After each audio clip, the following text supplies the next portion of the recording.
Бала багып аткандан кийин бу элдин акчасын жеп туруп балдарга кантип багат дейм да ушу. Эдик, сен бар жокты билесиң. Полный информацияны бер. Полный. Өзүң айткансың, разглашать нельзя деп туруп кылып атасың. Айрылганда деле консул эч нерсени чечип бере албайт. Турусын айтайынбы? Консул чечсе ушул убакка чейин мага окшогондор кайрылган. Консулгачы. Неме кече бирөөсүн көрдүм, бирөөсү 80 миң деп атат, бирөөсү 30 миң деп атат. Азыр мына элемандын ишини канча адам болгондо прокуратурага жазып эме кыласыз? Бир адам болсо деле жазып. Мына бир эки адам жазган экен го. Сиз качан келдиңиз Иркутскийге? Келгениме 18 жыл болду. 18 жылдан бери эми бүгүн уктуңузбу ошол элеман боюнча? Жок дегенде ошол биздин мекендештерди, мигранттарды сиздер кача сыйлап туруп, чоңураак местаны чоңойтуп анан столдорду коюп эме кылып койсоңуздар болобу? Кече мөйтө 4 киши тыгылып турат да караңгы.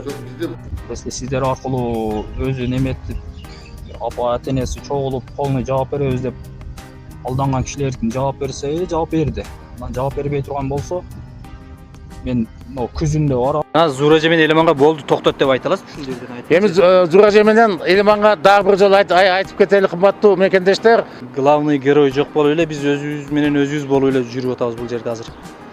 Бул мошенниктер Аллахты тилинде айтат, болду. Калптан, жүрөктөн айта албайт булар. Жолугуп туруп бир жоон айтып кой мына элге. Мени менен жолукчу. Нет, сен менен жолукпайм. Неге жолукпайсың? Сен о видео. Сен о просто жолукпайм да.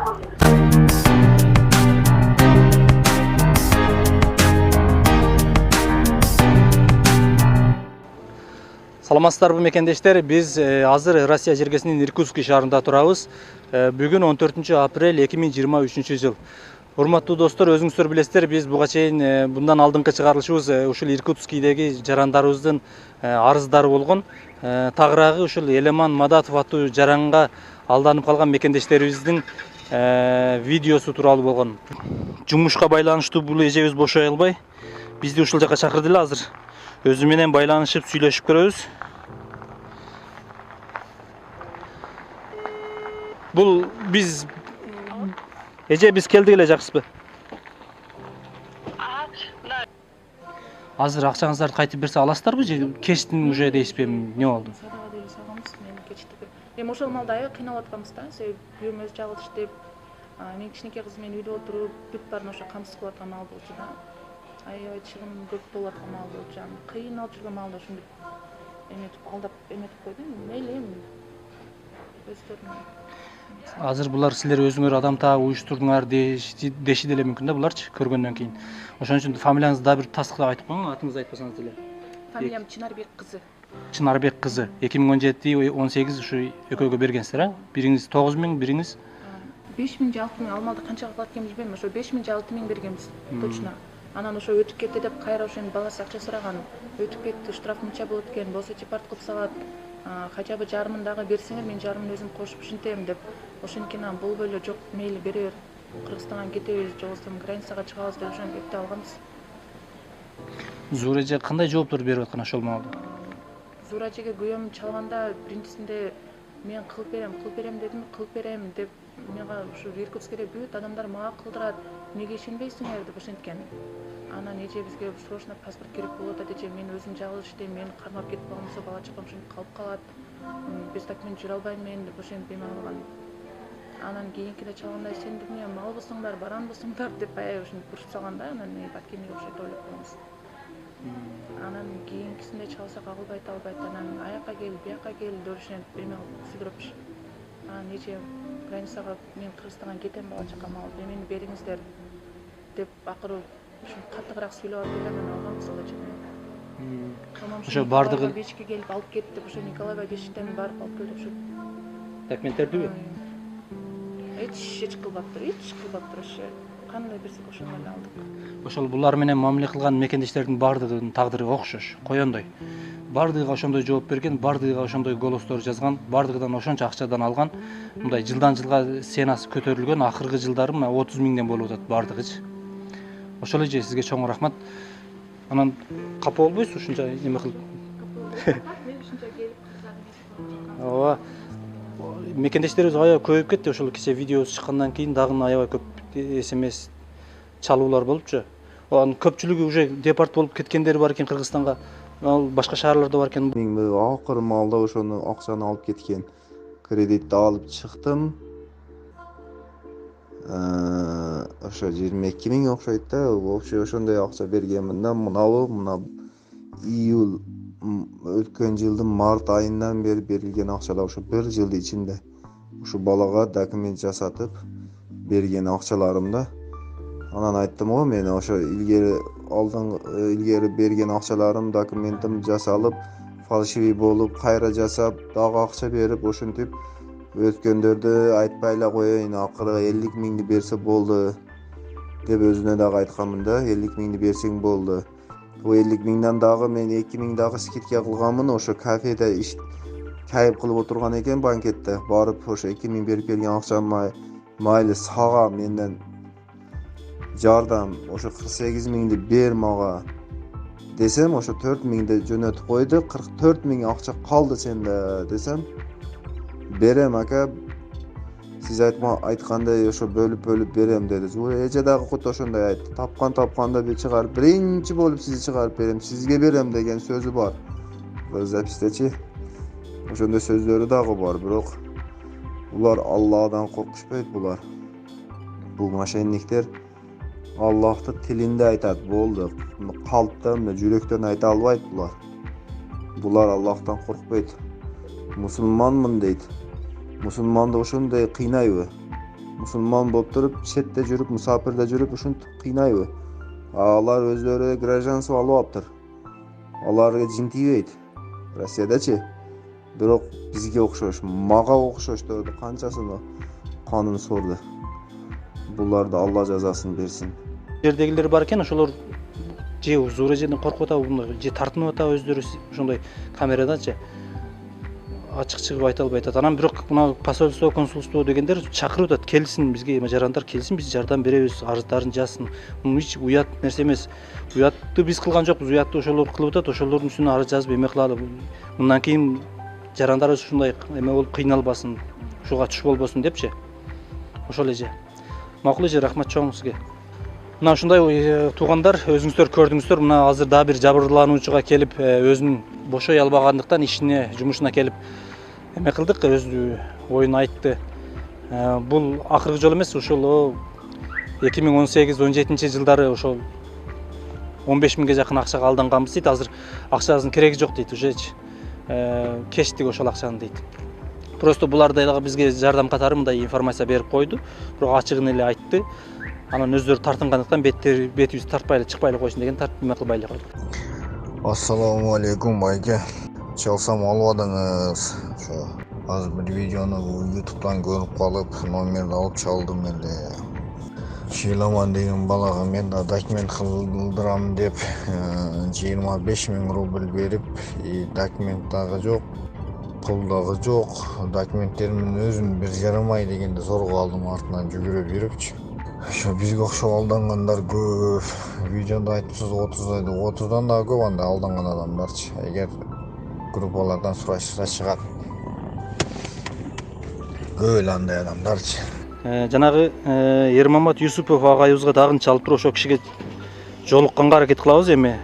Кечегинде ал кишинин убактысы болбой калды, андан кийин биздин убактыбыз болбой калды. Азыр ошол киши менен байланышып, бир жерден жолугуп, дагы мекендештерибиз бар, ошолор менен сүйлөшкөнгө аракет кылабыз. Ушул Ермамат агайдын астында.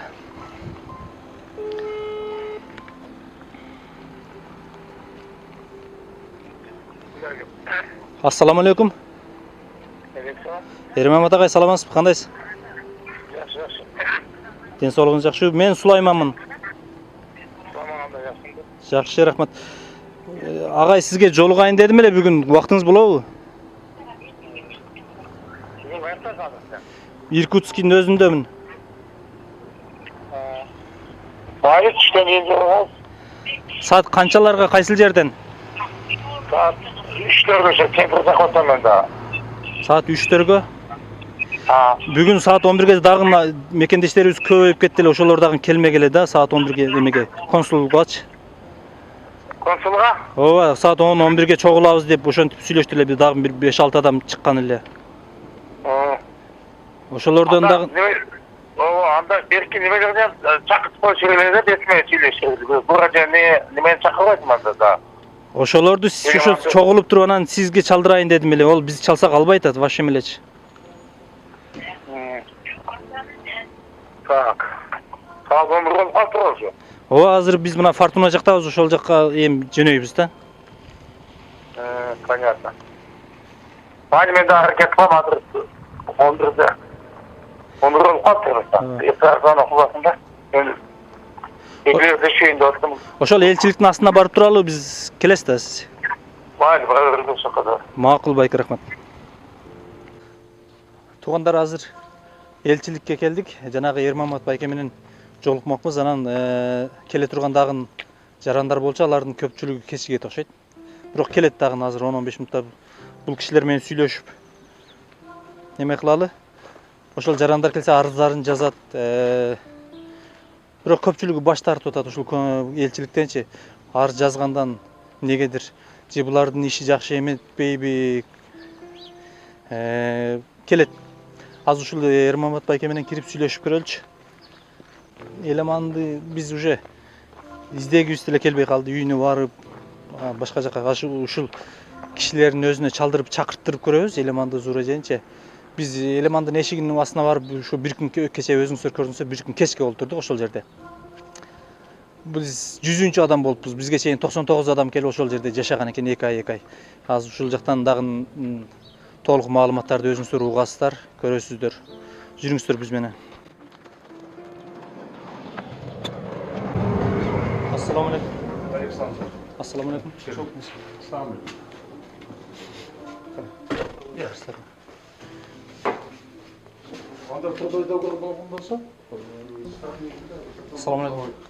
Жақсы ба?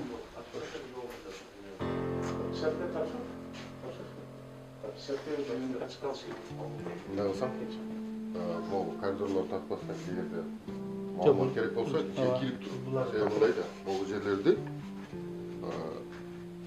мыйзам бойынша біздің жақ ашу нәрселерімізді видеонамерге шығарған мүмкін емес. Біз чет өлкөлік учреждение қасым. Сен жақсы тілеп түсінесің. Қоғысыздық бар. Бұны қырғыздар ғана көртеңші, бірақ келсеңіз? Бағы немелі кіргізіп қойын, сеттерге кирбейт, кыжалат болбоң. Мынау ушул помещенияны арендага ижарага деме кыласыздар да?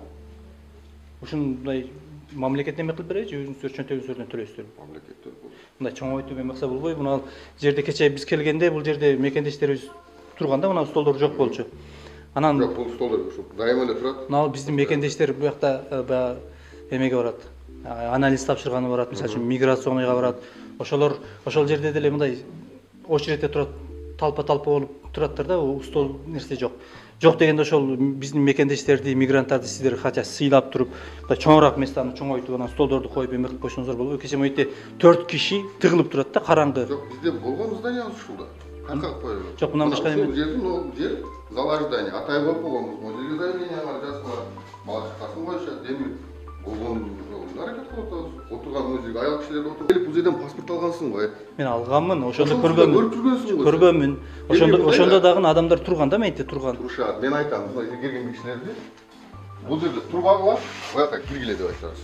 Сенин көзүңчө да кече айтып атканбыз, могу жака кирип алгыла. Менте тизилип төртөө тыгылып. Эми бизде кыргыздар да ушундай биз эле могу жерге жармашып турганды жакшы көрөбүз. Сөмкө эле тура беришет дечи. Анан өчүп менен деп айтабыз. Жүрмөй өчүп келген кишилер жазылат. Болгон мамлекеттин бөлүп берген зданиясы. Макул байке. Менин аты жөнүм Сулайман. Фамилиям Жамботоев болот. Анда неме кыласың? Мен кыргыз колунан Иркутского батчанча төрагасы болобун. Тааныйм. Сен бияк иштеп кетсең бе? Жок, тааныйм дейсиң. Жок, көптөн бери эле келип иштейм, карак кетем, ушинтип жүрөм. Бул жактагы биздин мекендештер кече кайрылган. Көпчүлүк мекендештерибиз Кыргызстанга кетип калыптыр. Анча-мынчасы депорт болуптур, анча-мынчасы башка шаарга кетип калыптыр. Ушул жерден иштери жүрүшпөй, документтери жанагындай болупчу. Акчаларын ала албай.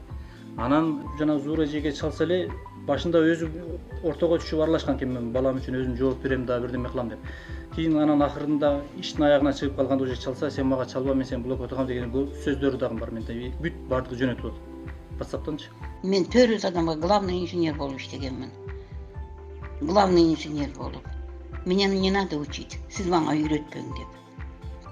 Не звони дегенден кийин не звони, мен чорнуга тыгып атамын. Ошол боюнча анан кече бул байкелерден келип туруп информацияны бир катар алганмын. Арыз жазыш керек деген. Азыр биз бу жакта адамдарды топтоп атабыз. Чогулуп кегиле арыз жазгыла деп атабыз. Бирок алар негедир тартынып атат. Же Зуура эжеден коркуп атабы, же сиздердин ишмердүүлүгүңүздөргө мындай иштери чыкпай атабы, ушундай таң калыштуу атат. Анча-мынчалар келип жазды, бирден экиден болуп келет. Азыр дагы бирөө келет. Дагы канча саат? 1 сааттан кийин дагы бир бала келет. Таксист бала келет. Алар дагы жазат. Анан бүгүн мына Фортунага барып биз эме кылдык. Бир эжеден эме алдык. Ал бизди чакырды өзү. Мен жумуштан бошобойм, келгиле дагы мен ушул жерге мен сүйлөп берейин деди.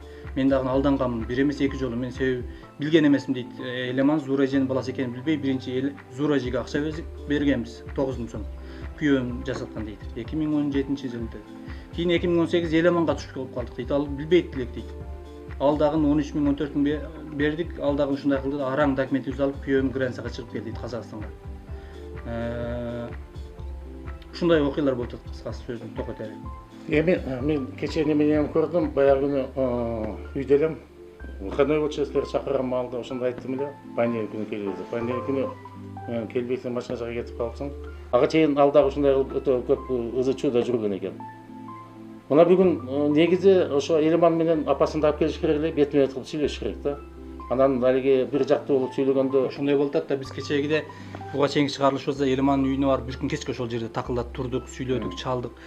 Көп телефон менен чалдык. Эч ким сизге жооп бербей блок кылып салды биздичи.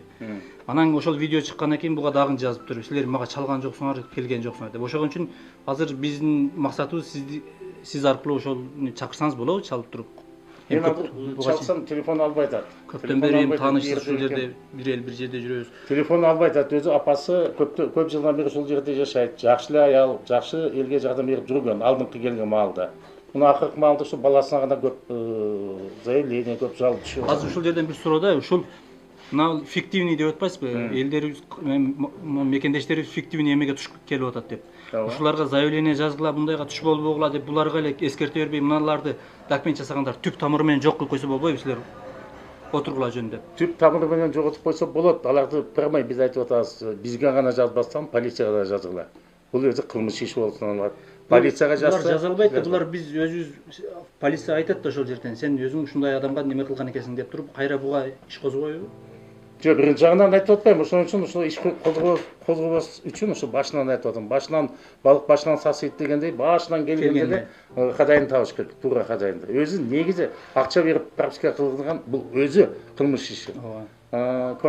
Плата төлөгөндөн кийин ошо үйдүн ээсине бекер прописка кылдырат. Бул бир. Экинчи жагынан ошол эле үйдү текшерип келген болсо, хозяин ошо үйгө пропискага койбой жашатып аткан болсо, хозяиндын өзүн 100.000-ден 800.000-ге чейин штраф салынат. Ал жөнүндө дагы айтылып атат бүт хозяиндерге. Хозяиндердин ошо менен кабары бар, а? Кабар бар. Биз тез айтып турабыз. Миграцион службага чогулуштарды, жаңылыктарды айтып турабыз.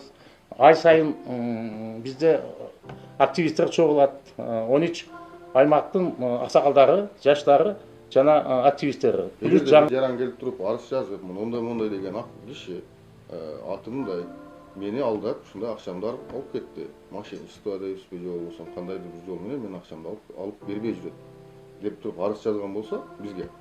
Биз айтып атабыз, хорошо, силер полицияга барып, өзү полицияга барып эле туура жазса болот. Бирок полицияга баягы тил барьеринен же болбосо дагы текшерүүнүн көптүгүнөн бизге эле келгиле, биз силерге сопровождать этип берели ошол документти.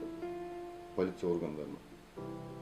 Бизге келип туруп деле жазбай атышат. Азыр каналдарда, же болбосо WhatsApp'тарда, группада баарыбыз эле ошол нерсени аракет кылып атабыз. А фактически алып келгенде эч кандай арыз жок бизде. Мен ойлоп калдым, бул мекендештерибиз баягы иштегенине эле сүйүнүп жүргөндөй да, баягы кой эми тынч эле неме кылайын, буга чейинкиси болор иш болду дегендей кылыпчы.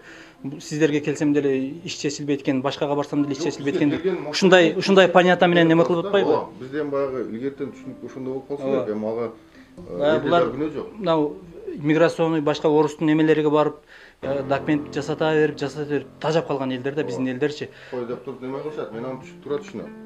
Бирок бизге жаранга кайрылган жарандын маселесини толук кандуу чечип бергенге аракет кылып атабыз. Бизгече бул жерде Иркутск шаарында жарандардын 5 миллионго жакын акчасыны жумуш баягы айлык акчасыларын бербей койгон, бир жерлерде жумуштап туруп акчасын бербей койгон жарандардын 2 жыл иштей турган болсо, 5 миллиондон ашык акчасын кайтарып берип бизге кайрылгандар.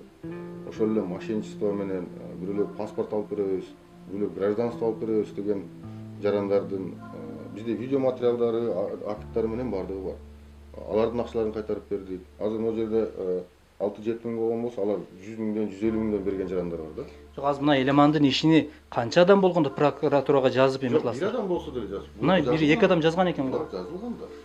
Аны тапшыргансыздарбы? Ооба. Өзүңөр келдиңер, катыштыңар. Ошол маселени деле мына элчиликтин жардамы менен посольствонун диаспоранын коомдугун биргеликте ошол иш чараны уюштурдук. Эми масштабты көрдүңөр, аябай жакшы дегенде эле айтылам да. Андан сырткары тил майрамында нерселерди уюштуруп атабыз. Өзүбүздүн иш чараларды Чыңгыз Айтматовдун 90 жылына карата эми бул баягы маданий биз жаман жагыбызды айта бере турган болсок, жаман жагыбыз көп, ал бүтпөйт. Анан эми азаздан болсо дагы жакшы нерселерди айтып, ушундай эми бизде бардык эле кыргыздар деле барды, бирөөсү баягы мигранттарды өстөн биз маданий жактарыбызды, жакшы иш чараларыбызды көрсөткөнгө аракет кылыш керекпиз. Силер келсеңер, чогуу иш чаралар жасайлы, элдердин ошол бир кичине болсо дагы акыркы өзү 3-4 жылда аябай катаал жылдар болуп кетпедиби? Кичине болсо дагы духун көтөрүп, мындай бир жардам берип, маалыматтык жардам берип, укуктук жардамды биз беребиз. Ал биздин милдет. Укуктук эгерде кандайдыр бир маселе болуп аткан болсо, укуктук жардамды беребиз. Ал жагынан сөз жок, биз дайыма иштейбиз. Азыр ушу сиздердин алышыңыздарда бир чалайлычы ошо Зурежиге. Токс алып калса.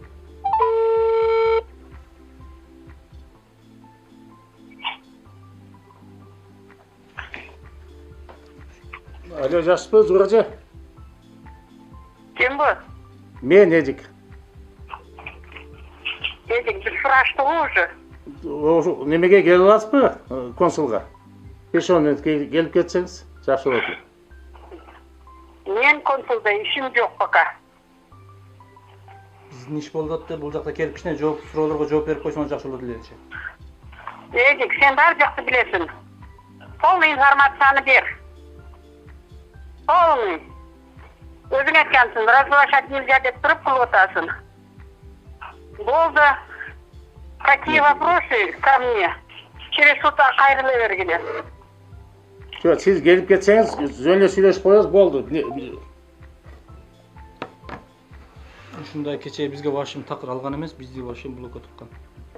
Азыр биз неме кылдык, бул эженин үстүнө эмес, ошол баягы непосредственно Элеман Мадатовдун үстүнө Следственный комитетке жана МВДга бизден бул баланын тил каттары, качан, кантип машинеси болгон өзүнүн сөзүнөн алынган арыздарыбыз бар. Ошолор менен кошо тиркелген, каттар кеткен. Ал жөнүндө азыр тергөө иштери жүрүп атат. Башка данныйлар бар экен балдарда, ошол үчүн алып жүрөбүз. Ал боюнча тийиштүү органдар ошол боюнча иш жасайт. Эми буюрса түз чечим чыгарат деген үмүттөбүз. Макул баке. Эме кылалы, эшикке чыгалам да сиздерге жол болбой дагы. Эдик баке менен дагы бир эки суроо кылалы. Жана кайсы кишилер?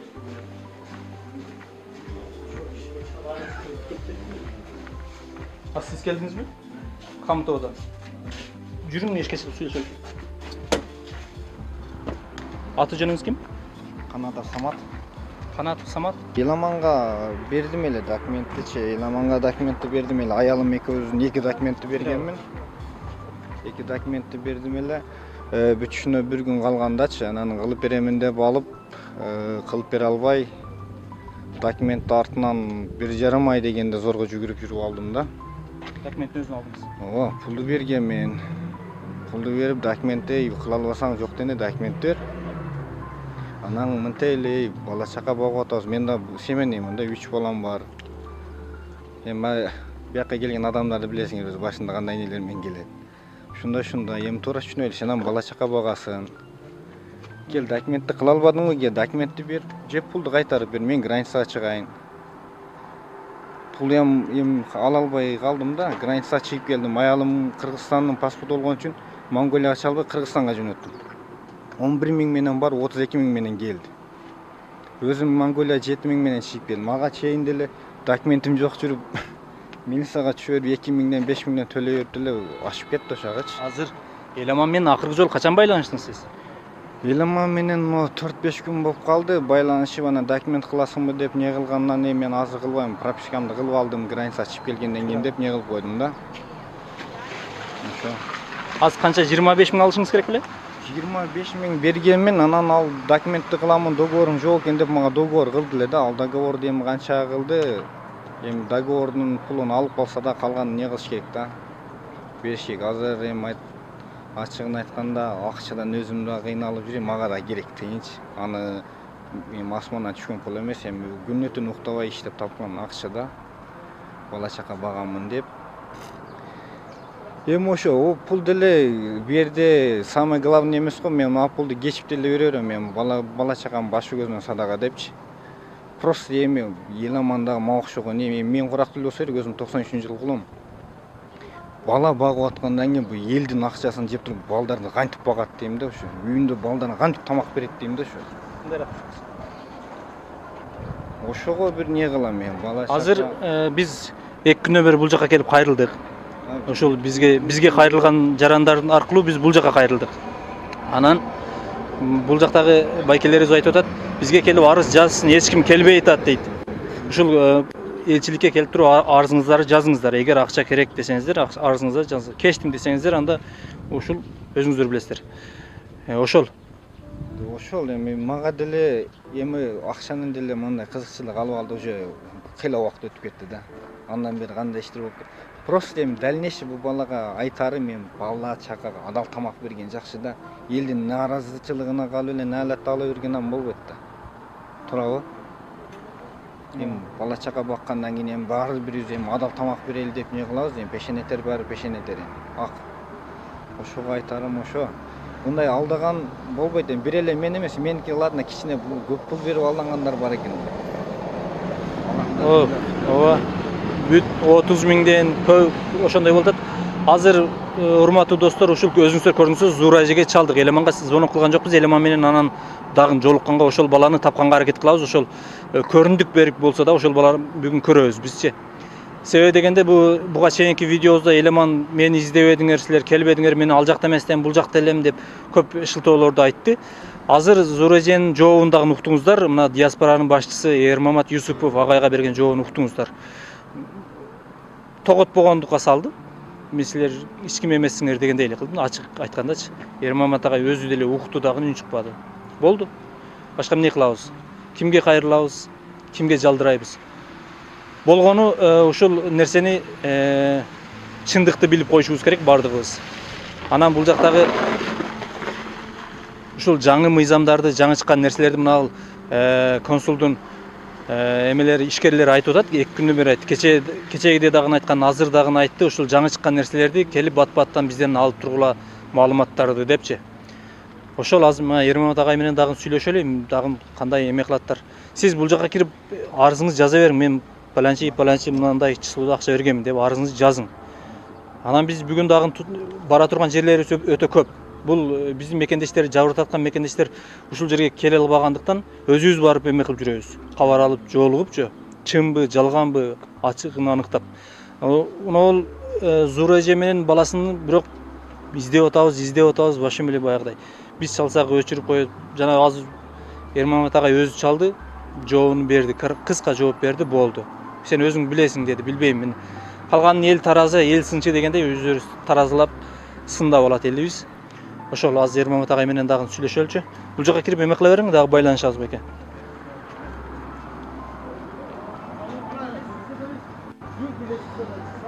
Азыр агай биз кеттиген дагы мына ушул жака келе албаган мекендештерге барып өзүбүздүн иштеген жерине барып жолугабыз. Анан айтабыз, арызыңар болсо келип жазгыла депчи.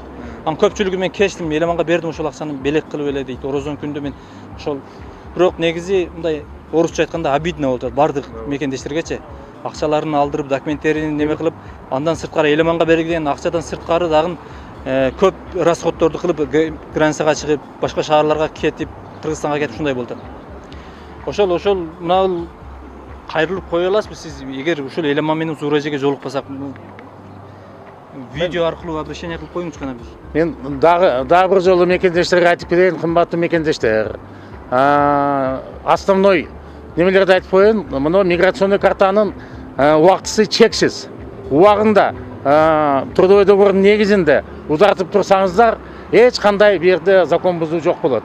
Жана иштеген жерде обязательно трудовой договор менен, если мамлекеттик деңгээлде иштебесеңер, ошо жашаган үйдүн ээси менен дагы келишим түзүп, гражданский правовой договор деп коет. Ошо гражданский правовой договордун негизинде ошо жашап аткан үйдүн ичин оңдоп атам, же болбосо тышын оңдоп атам, кашасын оңдоп атам, баня салып атам деген эле немени түзүп коюп жашасаңыздар закондуу болуп эсептелет. Бул бир. Анан экинчи, обязательно азыр бизге Монголия жакын деп эле Монголияга чыгып кайтып келип жатасыздар. Ушу Монголияны дагы азыркы маалда пропискага каттоого койбой атат. Ошондуктан кымбаттуу мекендештер, өзүңөрдү ham алдабагыла, башка адамдарды ham алдабагыла дагы закондун негизинде жашайлы. Мына биздин консул бар, консулга келгиле, башынан аягына чейин түшүндүрүп беребиз. Бизде ай сайын чогулуш өтүп атат, активисттердин жана аксакалдардын негизинде. Мына жакында кыз келиндер жен советига кошулду. Ошо 3 союздун негизинде чогулуш болот. Ошо чогулушка дагы катышып кетсеңиздер, көп маалыматтарды аласыздар. Ушу жана Зуура эже менен элеманга болду токтот деп айта аласызбы ушул жерден айтып? Эми Зуура эже менен элеманга дагы бир жолу айтып кетели, кымбаттуу мекендештер. Жана Зуура эже элемандар мына ушундай иштерди токтоткула, Кудай кааласа, мына орозо бүткөндөн кийин силердин ишиңерди эл алдында өзүбүз чечип алайлы. Дагы эч кандай законду бузбай жакшы жашайлы. Ушу. Макул. Рахмат байке. Тынч болуңуздар, ишиңиздерге ийгилик. Сиз да сүйлөйсүзбү? Ассаламу алейкум. Аты жөнүңүз ким? Меркел болсоң сен. Мен Рахманбердиев, Маматазим Рахманбердиевич. Ким болуп иштейсиз бул жакта? Мен бул жерде соода кылам. Базарда. Базардамын. Бул жака кандай маселе менен келдиңиз? Мен маселе менен келген жерим жок бул жерде. Мен ошол идея менен эле келдим. Ошо менен келип барып келейин дегенден келдим. Кабарыңыз бар да Зуура эже элеман боюнча?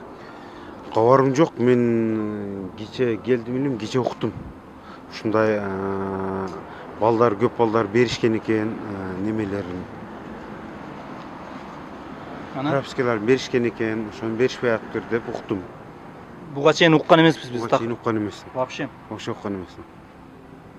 6-7 жыл болуптур го булардын элди ушундай кылып жүргөнүнө. 6-7 жылдан бери эми бул жерде андай прописка кылгандар көп да. Анан кийин эми бул жерде действительно эми бу жерде Иркутскийде элдер андай деле көп эмес, аз эле.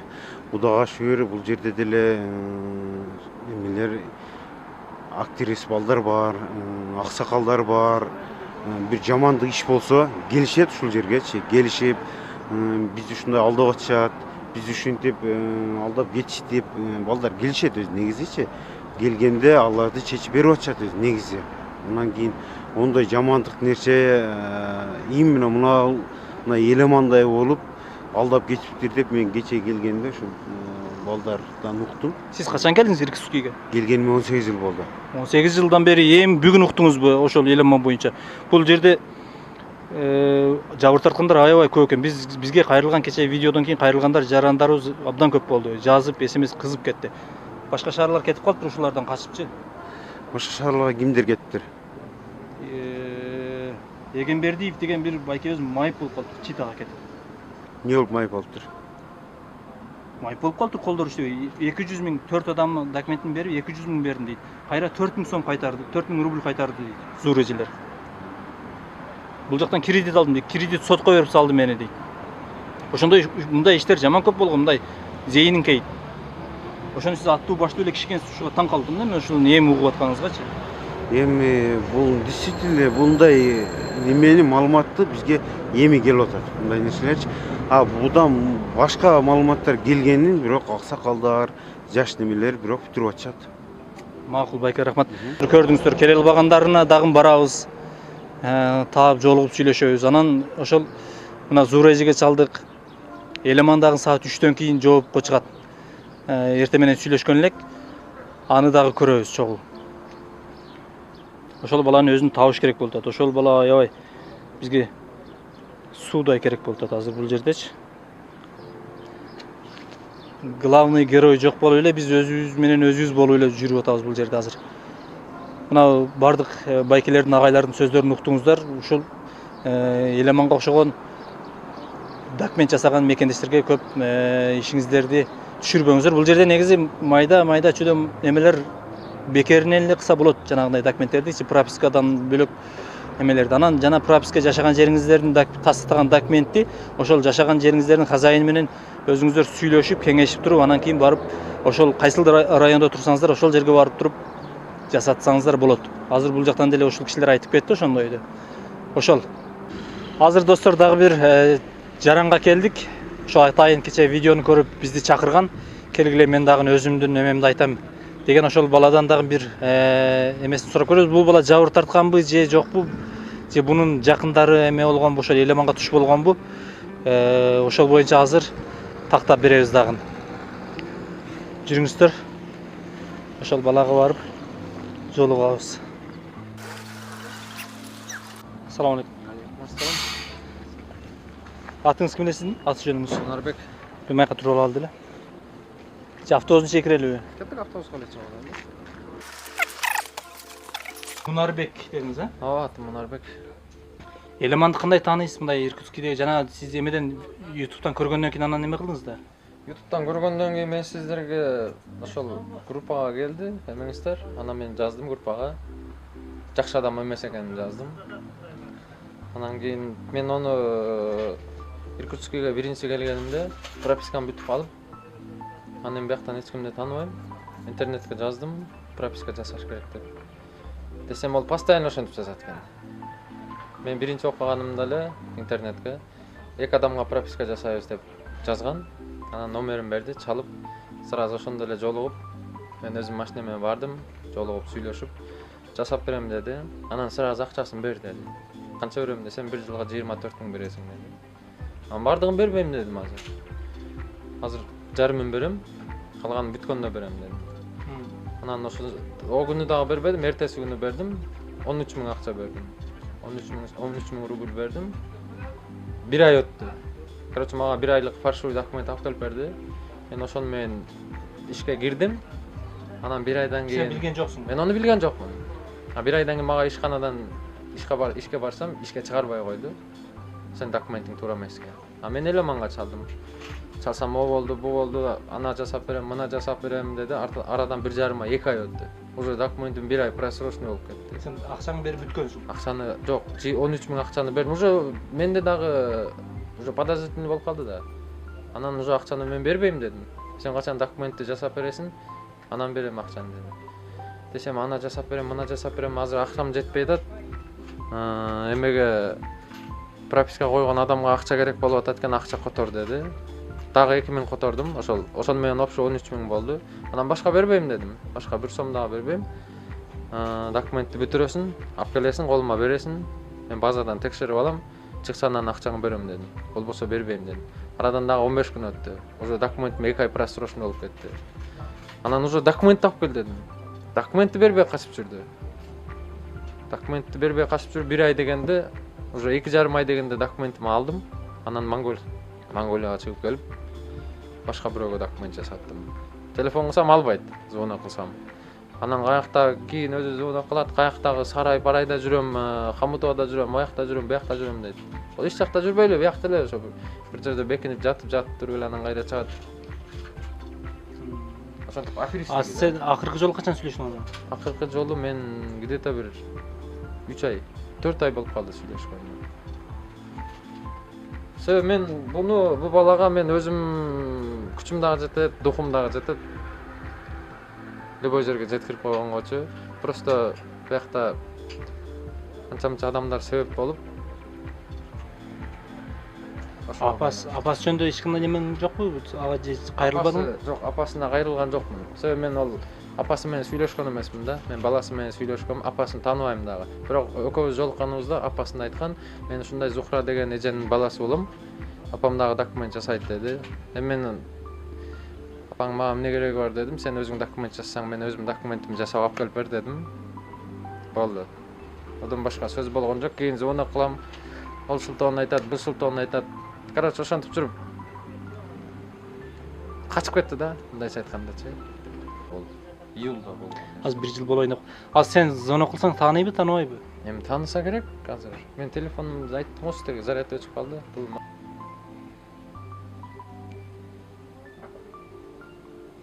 Кийин акыркы убакта биздин телефондорду да көтөрбөй турган болду. Ооба, ошондой болуп атат.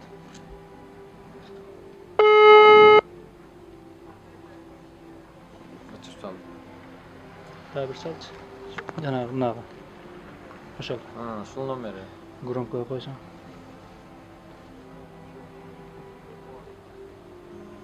Албайт ал. Албайт.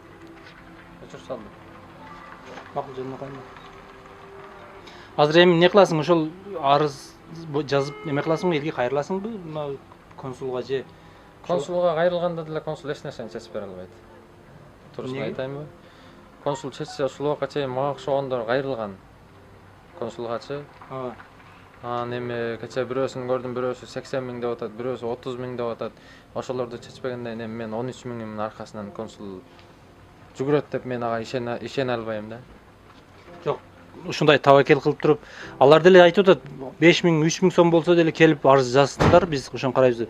Бирок эл биздин билишибизче туугандар бул эч кимдин мындай ишенич кеткен бул жактан, неге чындыгын айтыш керек. Жана өзүңүздөр деле көрдүңүздөр, биз барып туруп жолукканбыз. Ошол жердеги байкелер менен кишилер мененчи. Алар айтып атат, ошо келсин, жазсын. Ошол Кыргызстандын, Кыргыз Республикасынын жарандарын биз укуктарын коргоого милдеттүүбүз деп айтып атат. Бирок абдан көп мындай эме кылган, даттанган адамдар аябай көп. Ушу силерге окшогон. Сиздердин эсебиңиздер боюнча сиз канча бир 30дай адам дедиңизби? 30дай адам сиздер билгени. Мына Наваленанын ичинде эч кимге айта албай жүргөндөр бир 20-30дай бар. Мына менин билгеним. Мына Наваленандын ичинде. Ошолорду азыр бул жака чакырсак болобу? Келеби? Жок, билбейм олор келеби, келбейби. Азыр каякта экенин дагы билбейм. Чынында. Бирок мен олорду эгер доказательство кылыш керек болсо, мен олорду таап туруп доказат кылып берем. Бирок олордун дагы акчаларын алган, документтерин жасап берген эмес. Кудда мага окшоп олор дагы просрочный болгон документтери. Сен билгенден ушул кыргыз мекендештерден Элемандан жабыр тарткан кимдер кандай болду, азыр кандай иштеп атат, кимдер кайсыл жака кетти, депорт болгондор барбы? Так. Экөө депорт болуп кетти. Элемандын айынан. Элемандын айынан экөө депорт болуп кетти. Ошо мен консулга барайын анда. Сен биз менен жолукпайсыңбы? Жолугуп туруп бир жообун айтып кой, мына элге. Мени менен жолукчу. Нет, сен менен жолукпайм. Неге жолукпайсың? Сен о видео сен о просто жолукпайм да. Сен мен башкача просто консулга барсаң ошол жерде жолугабыз. Мен консулда бүгүн кечке болдум, азыр дагы келем десең ошол жерге барам. Келесиңби? Азыр мен сага чалам. Азыр мен чалайын, сурайын. Барышым кандай суроо, ким заявление жазган. Өзүң жооп бербейсиңби? Жок, мен ошо консулга чалып сурайм. Сурачы. Давай. Мындай бети чымырап койбогон бала экен негизичи. Жаман көрсүн, бирок мына эл үчүн мен деле күйүп кеттим. Мен деле өзүм жакын адамдарым ушундай Элемандан, апасынан жабыр тарткан үчүн мен үн чыкпай жүргөм. Кийин дагы чогулуп жүрдү. Кечегинде акыркында ушу адамдар аябай эле көбөйүп кетти. Анан кийин биз чыктык. Тарттык, издедик Элеманды. Ошол туугандар. Азыр дагы чалса чалды, чалбаса ошол кечинде мына аяк менен жолугат. Акчаңды берем, видеону өчүрсүн деген өзүнүн немесин коюп атат, талабынычы. Бирок видео өчпөйт. Себеби бул видео башкаларга сабак болуш керек, башка мекендештерибиз көрүш керек, ошо Элеманга окшогон жарандарга туш болбош керек. Бул жерде элдер аябай көп. Элеман сен өзүң билесиң. Бул жерде 30-40 адам ушундай эме кылган, жабыр тарткан. Ошонун бардыгы менен сүйлөшүп чыктым, бардыгынан далил келген. Сага канча акча жөнөткөн, эмне деп сүйлөшкөн, кийин апаң эмне деп жооп берген, бүт бардыгы менде бар.